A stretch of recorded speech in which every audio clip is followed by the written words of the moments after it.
All right, we're live. What's up, boys? Not much. Not much. Back at it again. Back at it again. If my Wi-Fi cuts out or anything like that, just let me know. I'm still testing the Wi-Fi signals down here, so I will definitely let you know. Cool. Well, everybody joining, welcome to Anatomy of a Storefront Part 3. This is our series where me and Ben from Platter chop it up with the team over at Oddit and talk about how to build each individual section of a storefront. That's the anatomy part, like kind of like a body part. Today we're going to be chatting all about the Buy Box. So this should be pretty interesting. I think this is probably one of the most important parts of your entire store. So everybody always talks about how you should send traffic to product pages or landing pages because they work better. But not a lot of people talk about why they work better. And one of the main reasons is because they're hyper focused on getting you to take an action, like an add to cart. And a lot of that is driven by a really clear buy box. I think we're borrowing a little bit of parlance from the Amazon world. Obviously, in Amazon, the buy box is the be all end all for the marketplace, and people are buying for the buy box in various products, and the best vendor or merchant is the one that is awarded the buy box. But in the case of DTC, it's fully up to you because you're not fighting anyone for it. So I think to kick things off, Taylor, can you give a little background on what exactly the buy box is?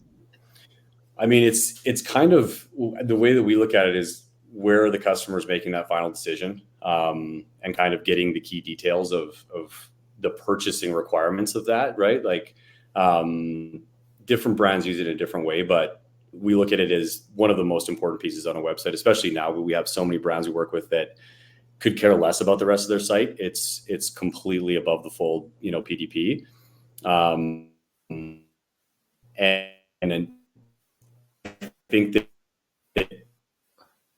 Taylor, the El Salvador Wi-Fi is getting to you, buddy. Using Shopify themes, templates, that sort of thing, which the theme developer. Am I back on? Am I here? Can you hear me? Not really. It's been working good since I've been here, but I think this might have some extra horsepower because of the video quality here. Right, so if I cut out again, let me know. Okay. To sum up what I was saying, it was a banger what I was saying, by the way. I don't think I can recreate what I tried again. It was round a value 2. bomb. But basically just saying it's most of the brands we work with now are sending traffic straight to the PDP, whether it's like a landing page PDP or just a normal one. Shopify does a pretty decent job at building themes, templates, but they don't do a great job of conversion rate optimization because they're building for a wide range of categories, brands, everything. And the buy box is probably the most surgical area that we get on audits. It's not usually like massive changes and huge innovations, but very surgical things. And when we talk about the buy box, it's just like everybody on these calls, everybody in e-commerce buys things all the time. Like, what information do you need after you've got all the information about through the customer journey, from the ad, from the homepage, you're educated about the brand. It's that final kind of like get them over the edge. Let's get them to move on to the checkout. Hey, Shaun. Sorry, guys. I took a last minute call that I was like, I have 5 minutes. And of course it goes 7 minutes. Where in the world are you? It's beautiful. I am in just outside of Whitefish, Montana, if anyone knows where that is. Okay. You hopped in a really good spicy part. We're talking about what is the buy box and why is it important to the brand? That's like an introduction.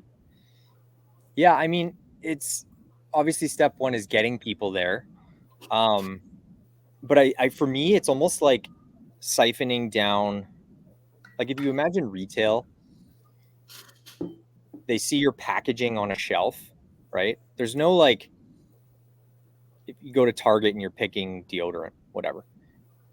You don't really have any sales material. You don't have any marketing material. Very rarely they're on the stand at the bookend where it has extra marketing material. You really just have the box. And the box, hopefully if they've done their job right, tells you kind of the highlights, right? It's not the whole website fucking filtered into this compact piece. It's the highlights. What is the 3 to 5 things that are, okay, I need native instead of Old Spice or whatever. It's all those highlights. And the buy box for me is exactly that. your website has 40 pages, all this education. Oh yeah, we donate back to this, or biodegradable, whatever. You have to go through all that crap and filter it into like, what is the essence of, if they just landed here, this is all they can learn about it. What are we going to hit them with? And your job is to keep it within kind of a single view on your phone in a lot of cases. And that, most people would probably reference that back to their packaging as best possible, but it's kind of this like really focused, almost homepage, right? You're trying to get them and convince them in a really tiny space and get them to put it in their basket. And so it's the most critical by a factor of 10 on your website, from everything from design hierarchy, flow of information, what information is there, what you decide to remove and feature, what you decide to move down the page because it's less important. I literally was just chatting through one with Atlas Coffee, who's like a big coffee subscription in the US, where they kind of send you coffee from around the world each month. And their gift, we're just auditing their buy box. That's all they want audited for their gifting page. And it's the same thing. Like, all the info is there, but the simplest detail of how it's ordered will change everything, right? Like, they make people click through 6 different options of things they got to choose before you pick ground or whole bean, for instance. And my first thought was, okay, well, if I landed there and I don't have a grinder, why would I may not even go through the flow because I'm not sure that they sell ground coffee. So thinking through the hierarchy of how you ask questions, how you surface variants, the order they go in, color, size, whatever you're selling, it's extremely important. And there's, unfortunately, no perfect answer. Every product's a little different. So yeah, very long-winded way of saying it's very important. I think the other piece that I don't think is talked about enough is how and Connor put a great question in the chat, but how vastly different a brand's buy box should be depending on the price point, the category, the variant count, right? Like there's a lot of different information and intakes that need to go into account. And I think by adding another extra variant and another extra SKU into the equation, potentially, like, it changes a lot of potential like decisions you make in terms of how you structure information.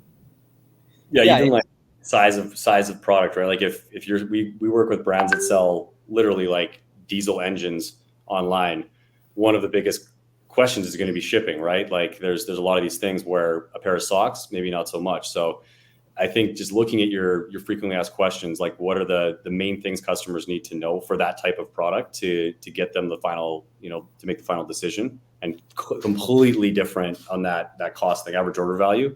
It's a very expensive thing. Much more trust is going to need to be able to get them over. If it's more of an impulse buy, maybe it's different types of topics you got to cover. Yeah, like in Connor's wine example, if I'm buying a $50 to $100 bottle of wine, I probably I'm in that market where I'm more interested in what do other people think of it, right? What do wine drinkers think? What does the average wine drinker think of it? Not some fucking sommelier, right? Because their tasting notes won't mean anything to me. I'm not going to taste diesel fuel in my wine because I don't know how the hell to taste that. It's like an education thing. Whereas $25,000 bottle, you're probably selling 2 a year, so reviews aren't that important, right? I know what I'm buying. I'm spending that much money. I'm just going to believe and trust that if Connor's brand is surfacing this and they've got the exclusivity on a 6-pack of them and there's only one left, that's probably all the info I need outside of the details of the year and the grapes and stuff like that. So just between those 2 PDPs on the same site, there's probably a wholly different hierarchy. I think the one thing I would add to the point that Connor made is just the difference between an impulse buy versus not. I think a $50 bottle of wine is very much more in the category of impulse versus $25K. And so to go off of what you said, Shaun, I think understanding what are the elements of wine that like a wine connoisseur would care about, probably like what year it was produced, the location it was produced in. Whereas I don't think that's necessarily the case for a $50 bottle of wine, because odds are that's not really like a collectible in your eyes. So it seems crazy, but I think there's a lot of these like qualitative components that you can actually think about integrating when you structure a buy box, depending on the price point of the product. Yeah, 100%.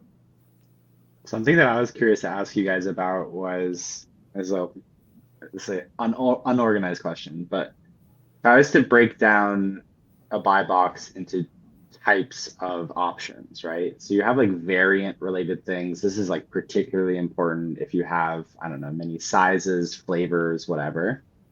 And then you have like content pieces you should put in there.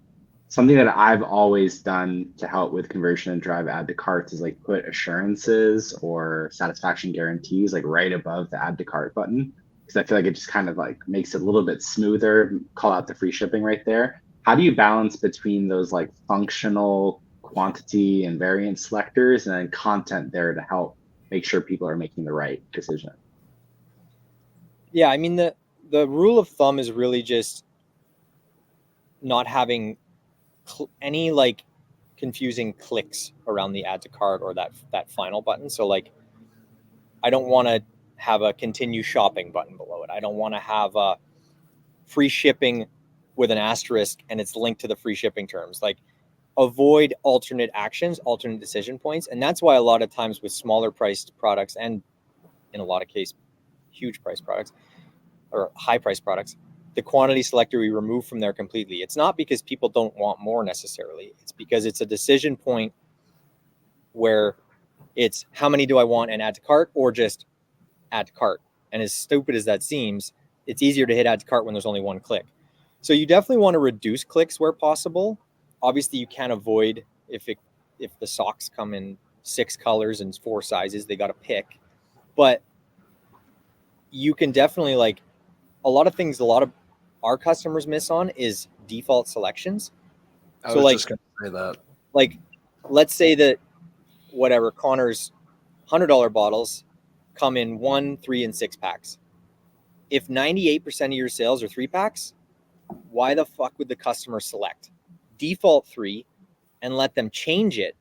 But it's an optional action now. If you don't default select an option for them, they have to click everything, right? So if your average user has 5 clicks on your site, you're wasting, just from a stat standpoint, 4 of them in these selectors, where if they're default selected to the most common or most popular, there's a good chance that you hit the nail on the head and they only have 1 button to click. So there's lots of little nuances like that come into play. But with the information, it's really like external of actions. It just needs to check all the boxes of like, is it chipping away at price sensitivity, or is it chipping away at the value, right? If it's a $10 pair of socks, you shouldn't need that much info, right? Like, I'm sorry, but your $10 socks probably aren't unique. It's probably just a sock. So don't lie. Don't, it's purely a decision of like, do I have $10 at this point and I need socks? It's not, is this the compression sock that I need to run the next marathon? It's probably just, I need socks. So the product itself and the value prop and the traits that make it unique are a huge part of that. And the price plays a huge part of it, right? Pretty much the higher the price, the more perfect that content needs to be.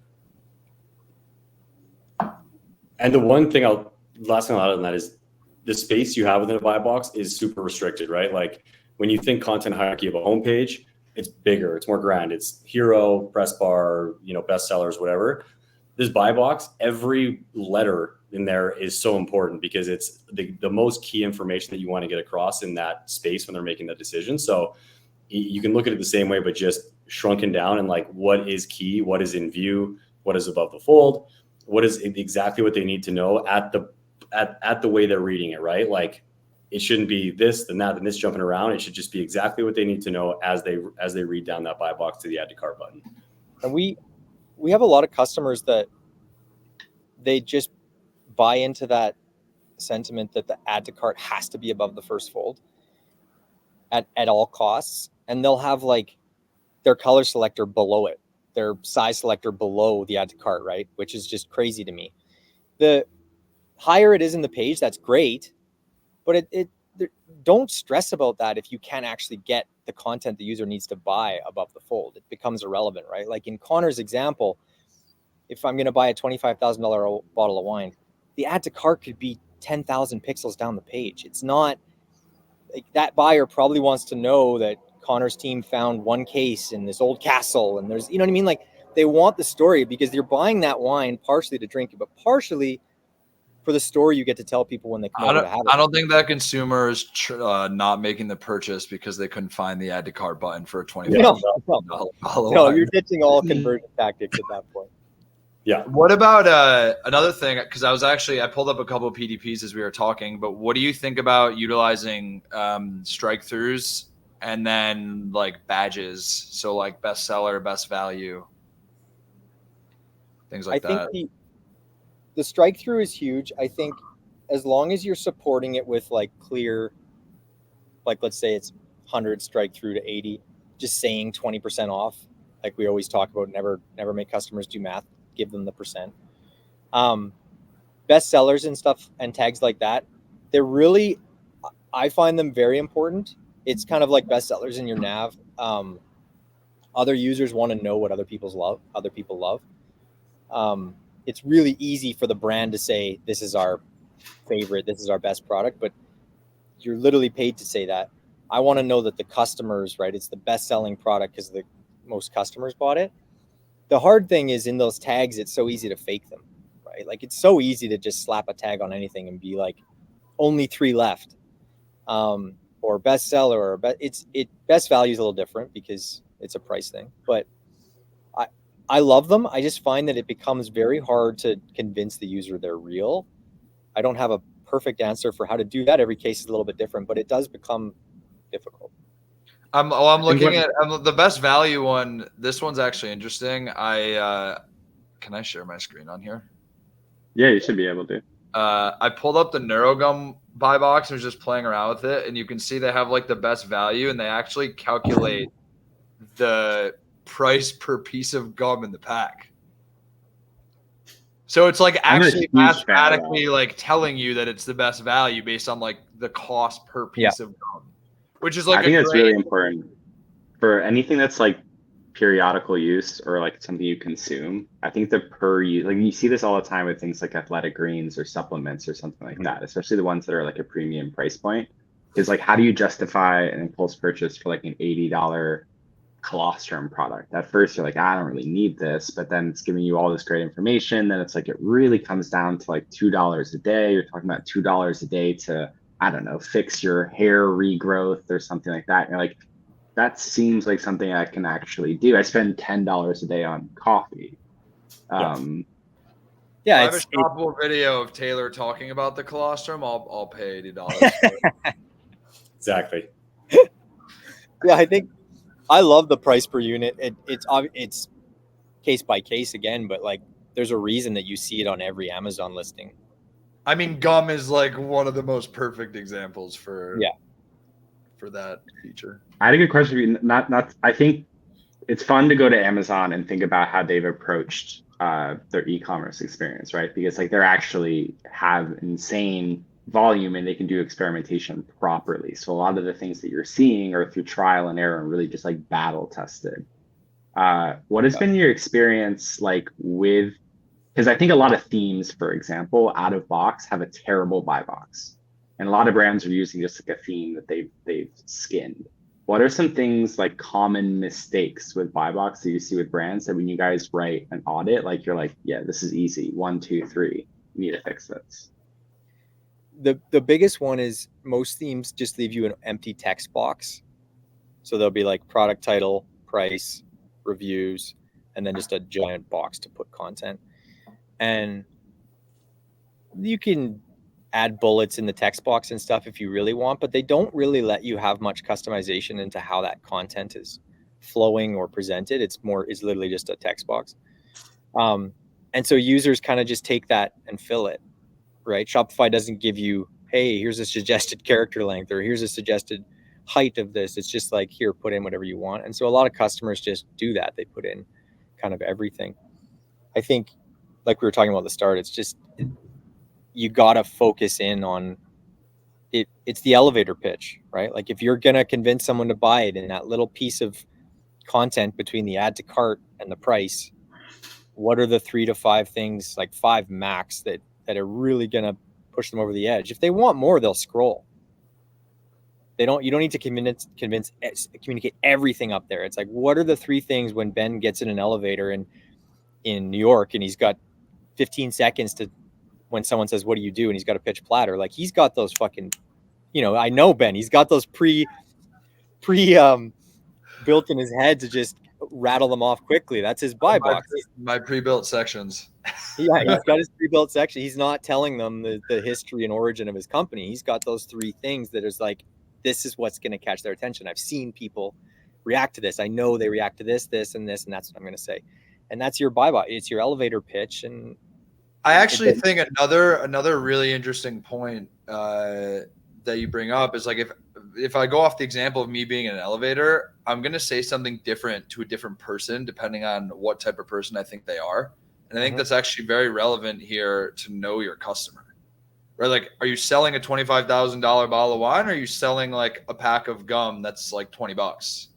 Because that consumer is most likely going to be slightly different. And it's on you to kind of figure out what information do your consumers care about. The same way if I'm even if I talk to a brand about Platter, the value prop that will resonate is going to depend on like where you are in terms of size, what your role is within the company, et cetera.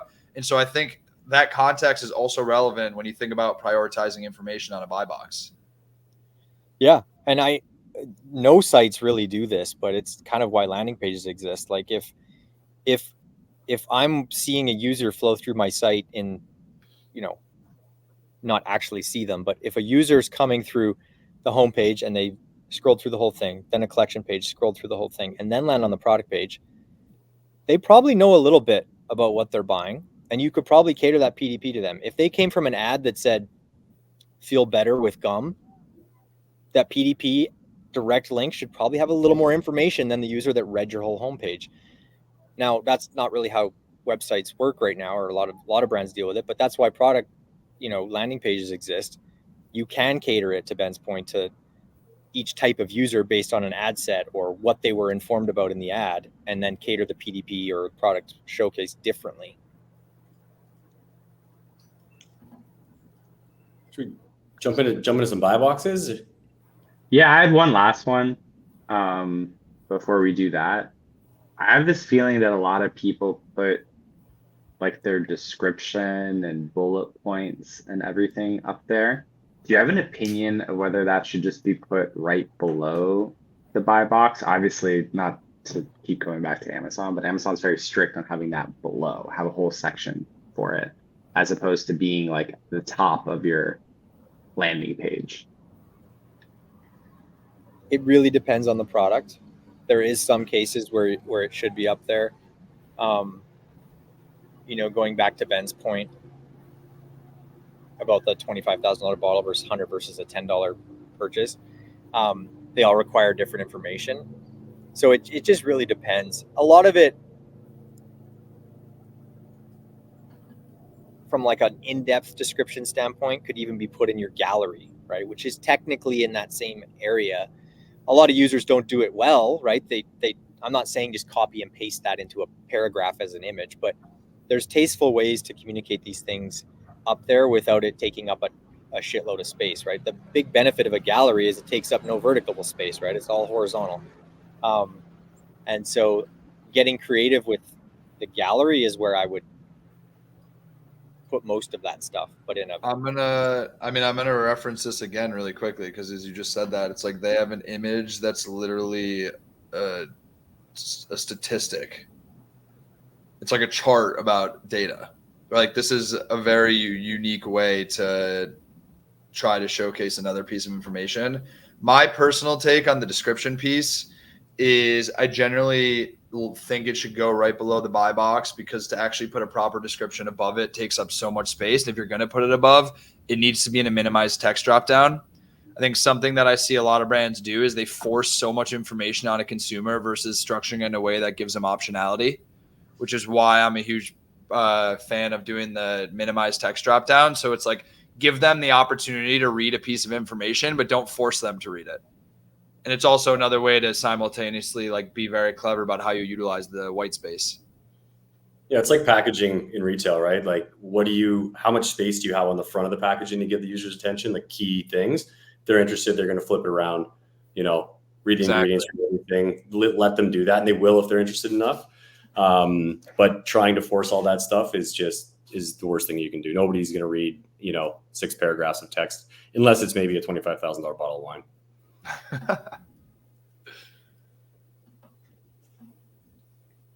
So moving on to a PDP shared by Aiden here for Soul Cube. He wanted us to do a teardown of his buy box.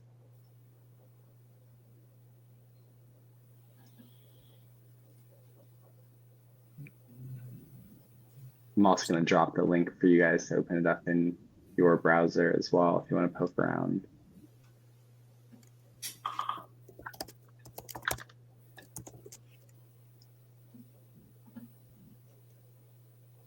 I'm on mute. Okay, so I'll come back from.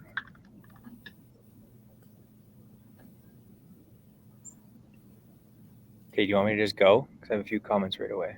Yeah, Let's go. Rip into it. Okay, so the title of the variant selector feels like another selector. That's issue 1, because it's not saying quantity at the start, for instance. Maybe that's a bug, but it looks like it's supposed to say something before that colon. And then what I don't fully understand is the image shows, and this might be the default image, but it says buy 2, so I've got 2 selected, then it shows 3. So I'm instantly thinking, okay, is this sold as a set of 3 and I'm buying 2 sets of 3, or am I buying 2 of the 3 shown here?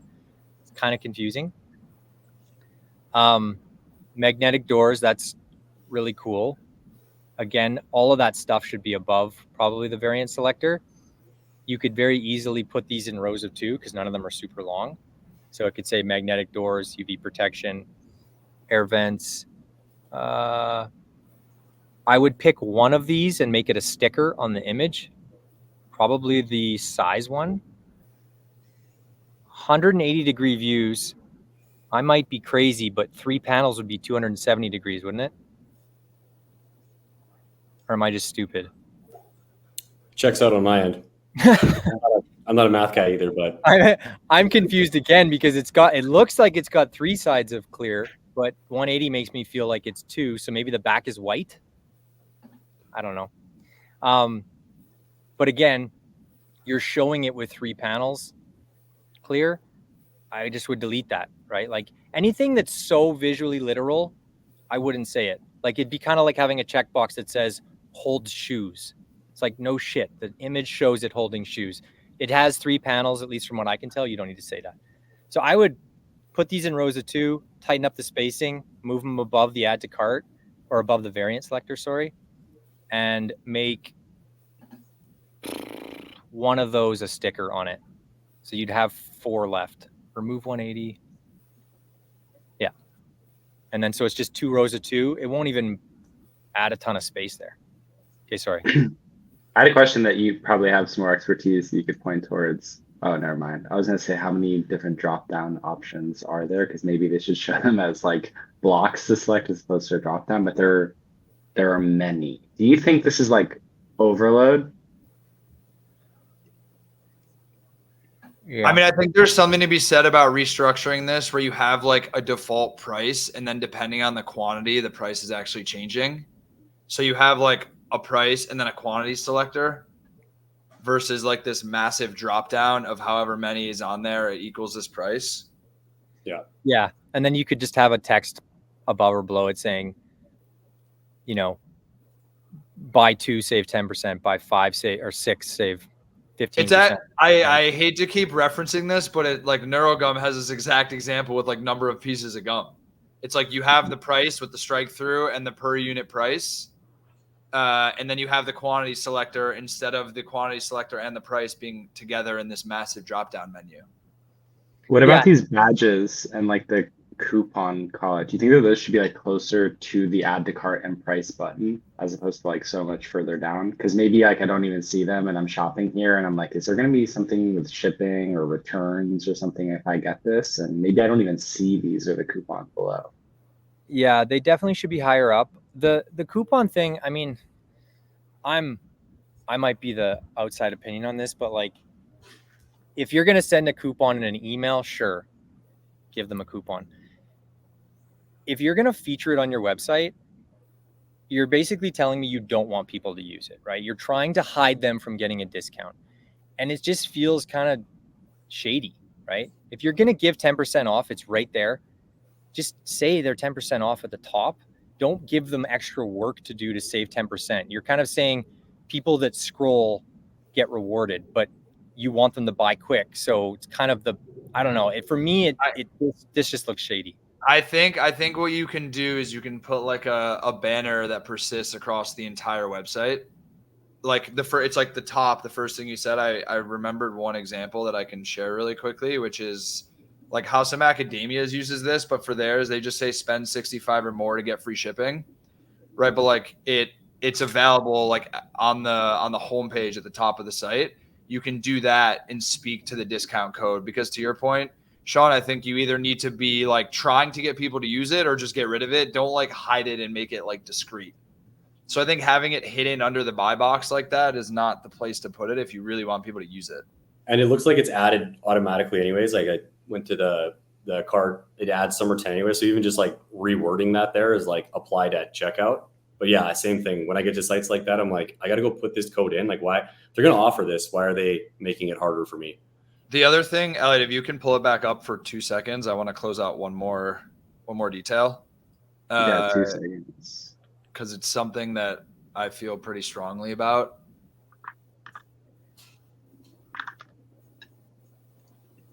Is the unused white space. So if you just scroll down a little bit, like below the image, there's just like a whole chunk of white space there where you can just like refactor. You can refactor content on the page to where you can either just make the scroll not as long or just reduce or like increase the width of certain information. I just think it's unutilized real estate is kind of how I think about it, right? Like especially when you get closer to the buy box, you want to maximize the way you're using the space to avoid having to make someone scroll all the way down to find stuff. So it's just a lot of unused area. Yeah. Awesome. It's a great place for a featured review too, or UGC, or just, I mean, anything that to fill that void that communicates value is going to be helpful. All right. Thanks so much, Aiden, for sharing that one. We're moving on to the next one. This is really interesting. Probably the most expensive product we reviewed in one of these anatomy sessions so far. So this is from Connor again. Grand Cru Liquid Assets. A $21,950 bottle of Conti. Okay. Well, okay. First thing, probably don't put price per milliliter. That's not going to help you. So maybe that little nugget won't work here. If there's only one left in stock, you probably don't need the quantity selector, so that you could easily remove that.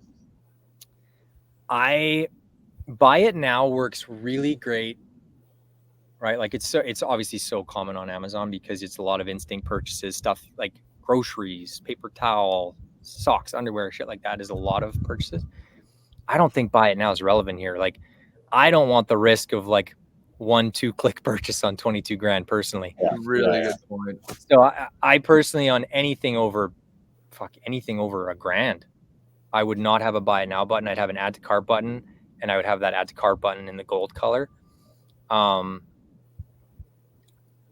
shipping, probably important, but I'm more I mean, if I'm buying that much, I don't really care about shipping costs probably, so that's probably not that relevant. I'm interested to know why you would call out who took the photo.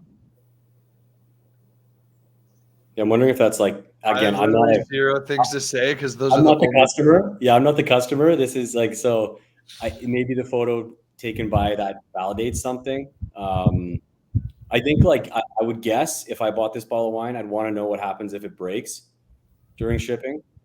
But again, they might know that as they're used to buying 20K and above bottles of wine. I also think it's such a niche product. Like, I don't understand the rating system, but again, I don't know if like when you just like hover over it, it gives you like names of people with their initials of who the wine critics are. But again, that might be really relevant for the person who's actually going to even find this website and land on this page. Yeah. maybe it's just me, but on a 22 gram bottle, I kind of want to know what it comes in. Like, is this arriving in like a brown liquor bag or like a beautiful old wood box or something? You know what I mean? Like, small, but is this something I'm going to leave in my house for the next decade? Maybe. I'd probably be cool if it had a little box, right? Even though that's very laughable in the grand scheme of the costs, but it's probably important to show that. Yeah, they don't have any more photos. That's the only photo. Oh, I saw Connor made a comment with you're buying the bottle that you literally see, which makes sense, but I think that's not inferred by reading who took the photo. Like, I think it needs to be more explicit if that's because it seems like putting photo taken by Grand Cru, the goal of saying that is to show you the bottle you're buying, but that's not how I interpret it. Yeah, and it also looks like a stock photo, so that's not really. Yeah, so I don't actually think my personal opinion is that's not actually helping sell the product more effectively. No. Yeah, I would, especially if it's the bottle they're actually buying, Connor. Like, I think, and again, I don't know how your business model operates fully, but like in this rare case, I would recommend having honestly a non-professional. Like, if I could see this photo in your warehouse and there's like someone standing with it, like, this is your fucking bottle and here's all the other crap that everyone else is buying that they can't afford. This is yours. Like, that's what I want to see, not what looks like it came off of Liquor Connect website, right? Sorry, Liquor Connect is a Canadian distributor that sells liquor to everyone. But like, it just feels very lifeless, right? And this is a very exciting purchase for someone. So like, I think adding some reality and life to it could be really helpful. Yeah, if it's the actual bottle, like, it's doing the exact opposite for me of explaining it's the actual bottle. I think you're right. I'd love to see it, real gritty photos of somebody in the warehouse or something, in the box, that sort of thing. The other thing to call out that I just noticed because I was playing around on the site is that the guaranteed provenance and the fast shipping are actually clickable buttons. Oh, that wasn't clear to me. What's guaranteed provenance mean? Well, if you click it, Elliot, it takes you to a full description page. Or sorry, it pops up another tab. You get another tab in your browser. Can you? Yeah, I'm just. Really quick? I can't toggle to the other tab, but it's basically a provenance guarantee, which talks about how they guarantee exactly where it was, sourced from, whose hands changed, the whole basically supply chain. It answers your question you just had, Shaun, in the form of like 10 paragraphs of text. Can you scroll at all, Elliot? I can.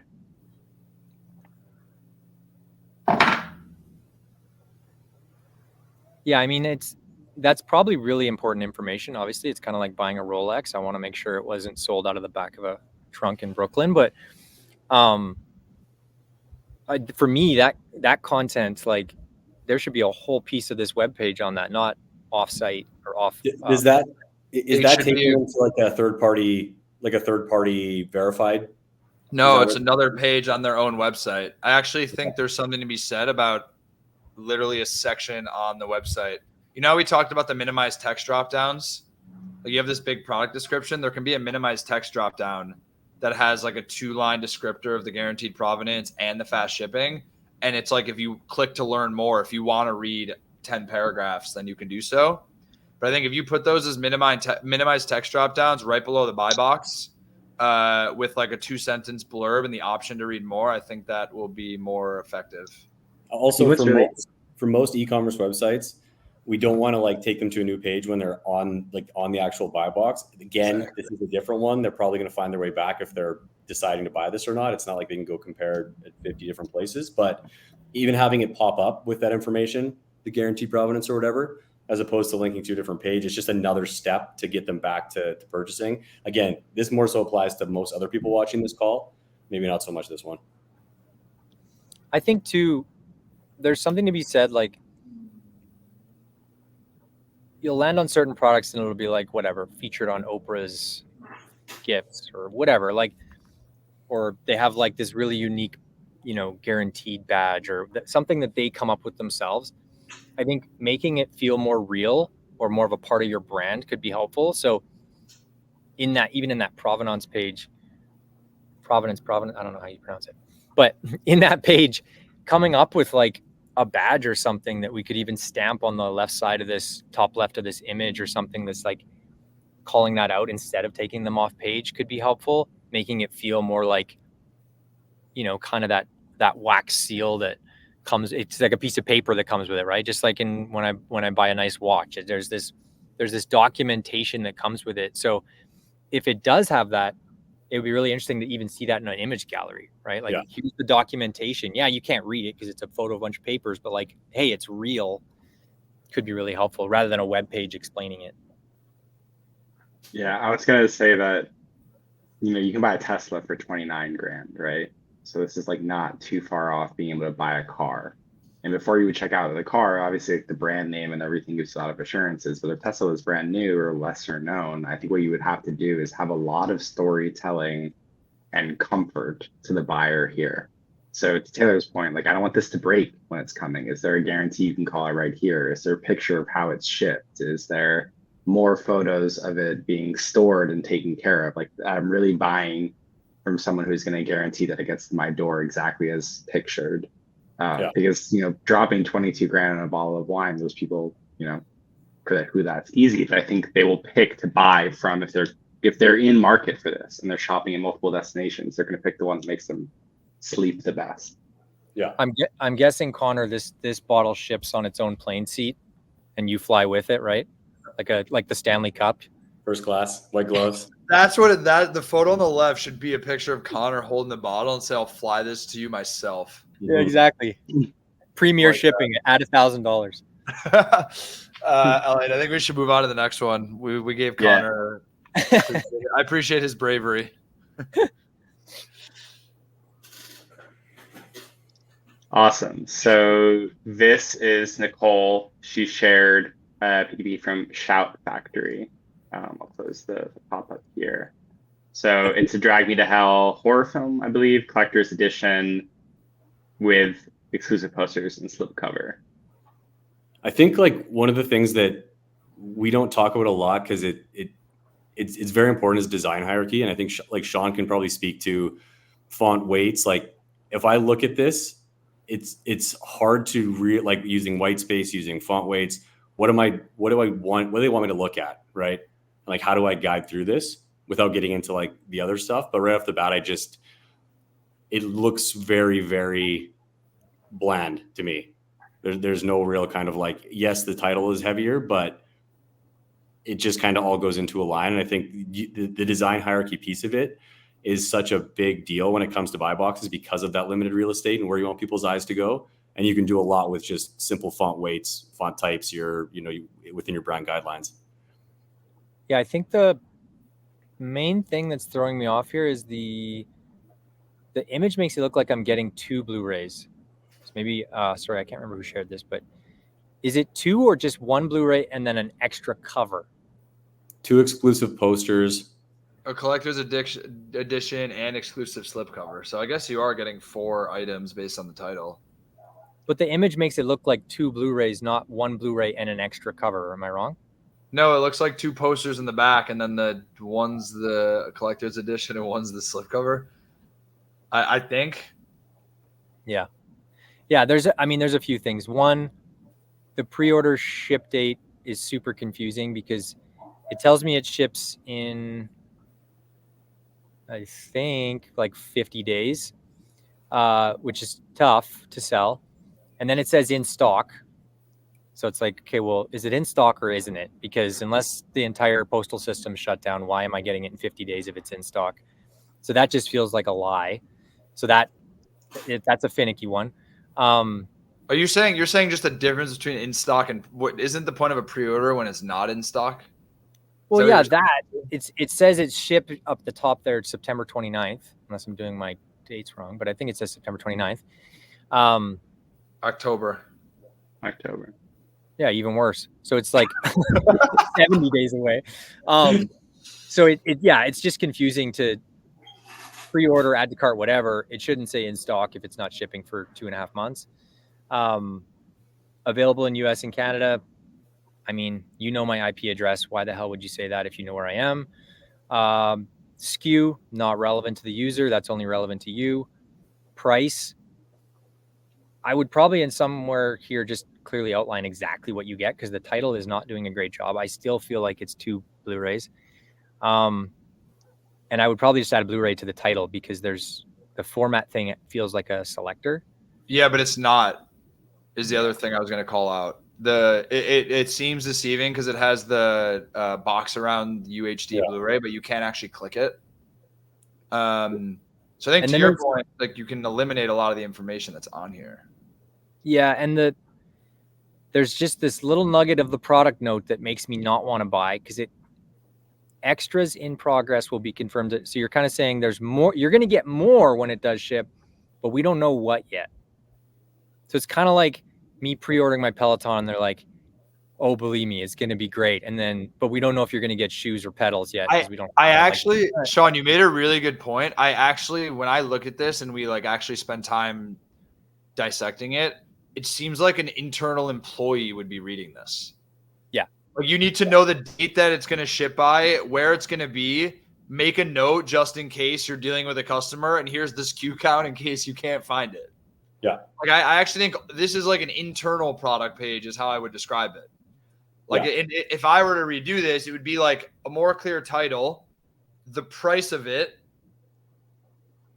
and I think the part about when it's going to be shipped is something that you could actually handle at the checkout, like estimated delivery date, or below the pre-order, because it's just or a descriptor below it. But if you're thinking about information hierarchy, I think you've already confused me by the time I get to the price. Like, I don't know what I would do with the SKU information. And that hierarchy too, Ben. Like, if the first thing I see is it ships in 3 months or whatever, I've already lost a little bit of interest before I've gotten the information about it. Nicole's saying here, customers are varying in other products. So it's much like the wine, right? Like, I'm sure this person didn't just like see an ad and be like, oh, I want to see this movie.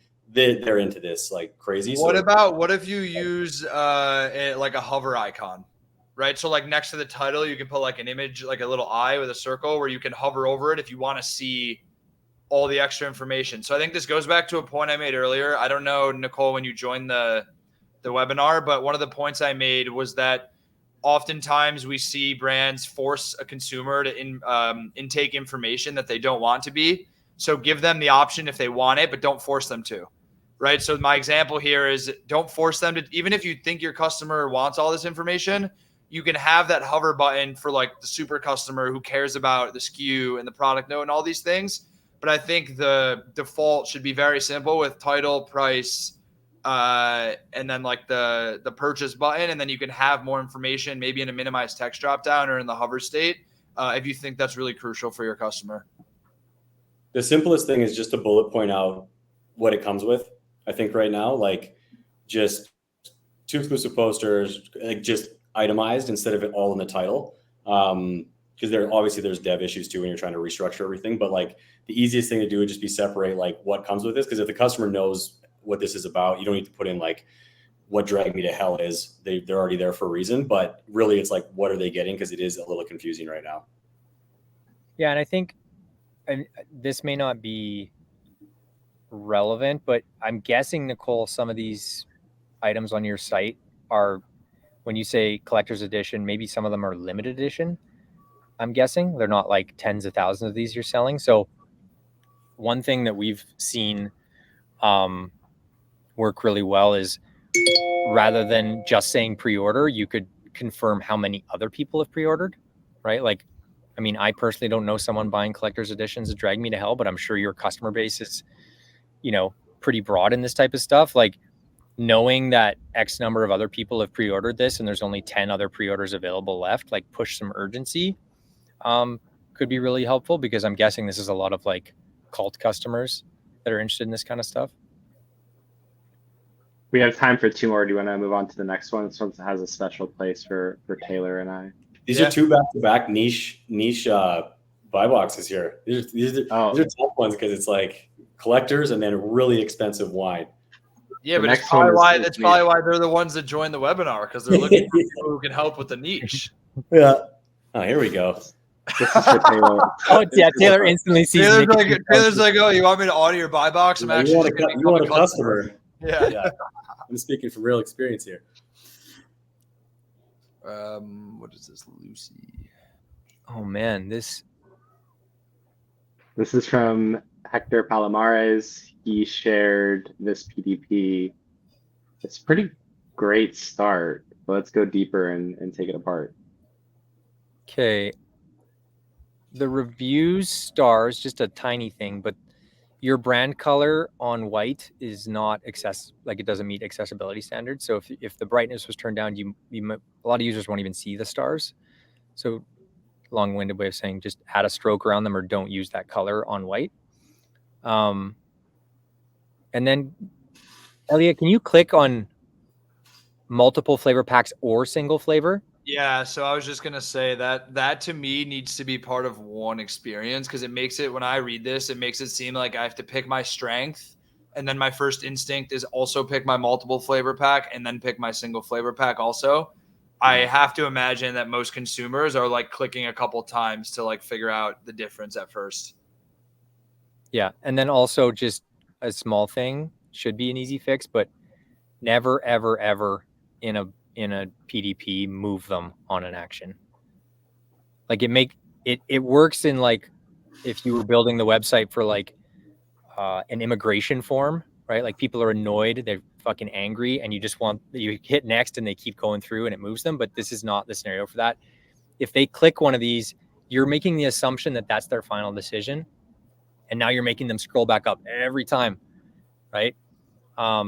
Especially because these aren't crystal clear. If I hit all flavors, it's going to take me a minute to realize I get all 6 and what the 6 are. So moving them when they hit a selection is pretty jarring. Another thing I want to call out is I don't know if this was intentional or not, but I noticed the default on the page is to have the subscribe and save selected. But Ellie, if you scroll down just a little bit, you have it second in the information hierarchy. So like if you want to drive someone to subscribe and save, it should probably be the first thing that they're seeing. You're making the secondary option the default selector. Yeah. I have a recommendation for the flavor section that I think is a good example. I just have to share a different screen here.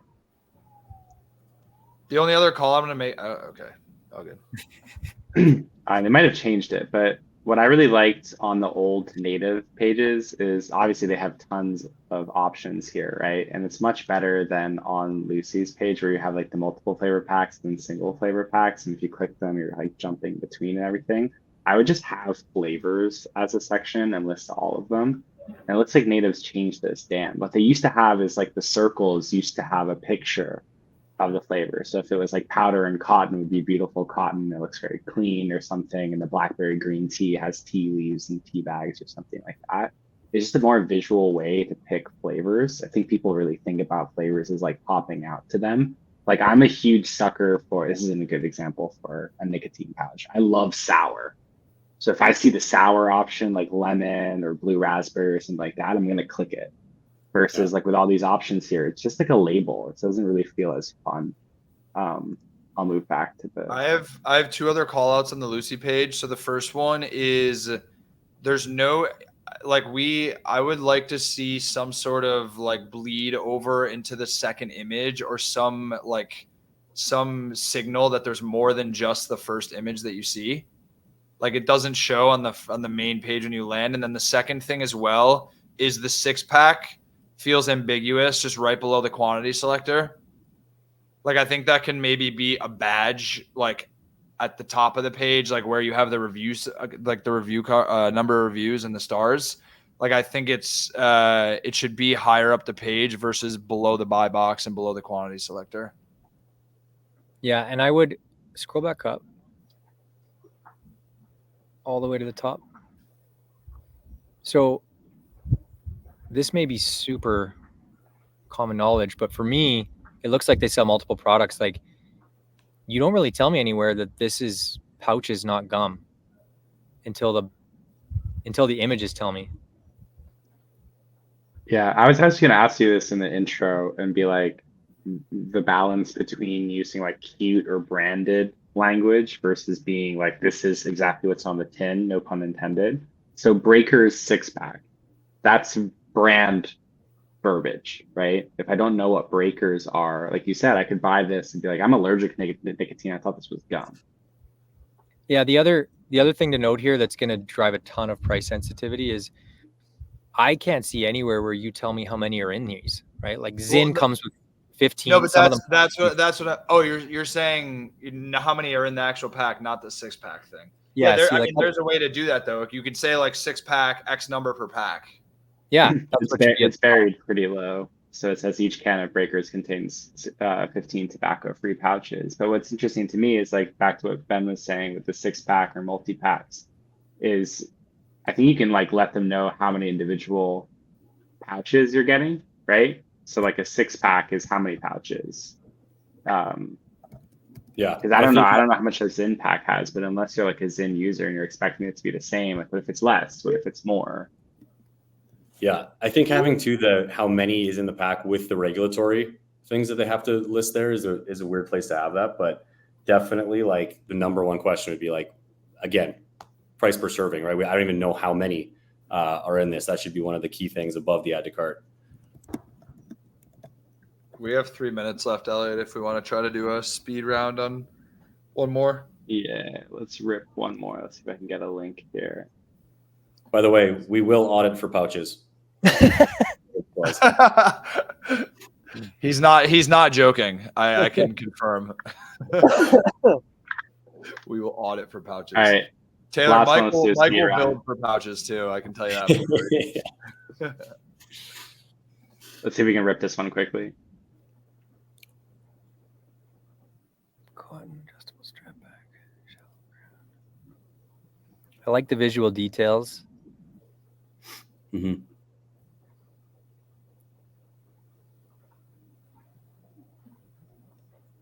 In stock, ready to ship.